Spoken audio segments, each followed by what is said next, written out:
Le prix des produits vivriers, dont le maïs en particulier, qui est un aliment de base dans la consommation au Bénin, coûte extrêmement cher depuis quelques mois et met tout le pays en émoi.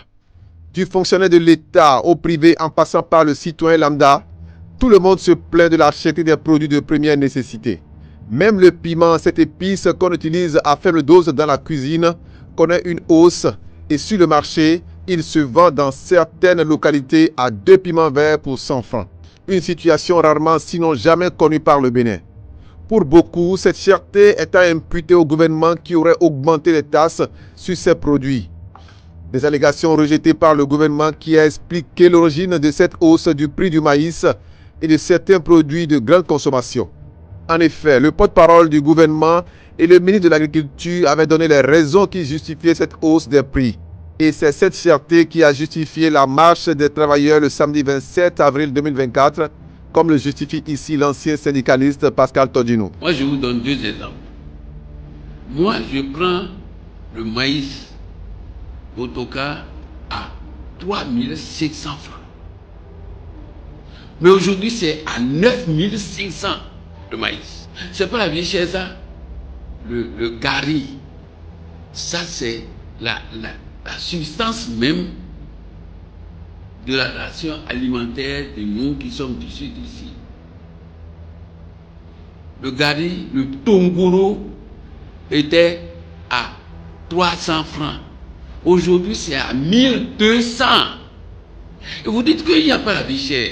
Quand c'est mauvais, il faut dire à son ami que ce qui se passe là est mauvais. Je le dis à haute voix. Excellence, Monsieur le Président de la République, c'est mauvais d'interdire les marches.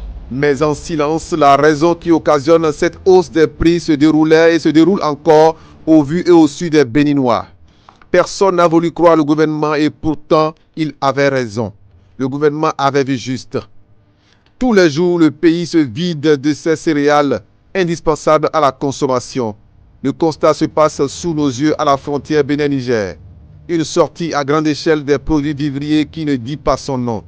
À l'embarcadère du fleuve Niger dans le village Tunga de Malanville, des camions chargés de sacs de maïs déchargent au bord du fleuve Niger côté Bénin. Puis ces produits sont embarqués dans les pirogues en direction de Gaïa au Niger. Et ceci se passe tous les jours depuis la fermeture des frontières. Le même phénomène s'observe aussi à Mounet, un autre village de Malanville, plus en profondeur, non loin de la base de la marine militaire béninoise. À Madekali, frontière, Iloua, Bénin, Nigeria. Également à Segbana, une autre frontière entre le Bénin et le Nigeria. Des tonnes de maïs, d'igname, de gari, de mil, d'ananas et divers autres produits de consommation sortent du pays sans aucun contrôle en direction du Niger par le fleuve, bien que la frontière soit toujours fermée par ce pays frère et en direction du Nigeria et autres. Cette situation fait que le flux des camions qui transportent ces céréales du nord vers le sud du pays pour alimenter les villes de la partie méridionale s'est drastiquement réduit et la conséquence est que ces localités ne sont plus suffisamment nourries. Ces céréales qui devaient descendre dans nos villes ont pris une autre direction, celui des pays voisins, comme vous le constatez, et ce, tous les jours. On ne va pas tomber sur quoi. Ok. Vous voyez le maïs qu'ils exportent et après on se plaint de la faim. Le président Talon doit fermer ce lieu. Ils envoient tout le maïs à l'extérieur.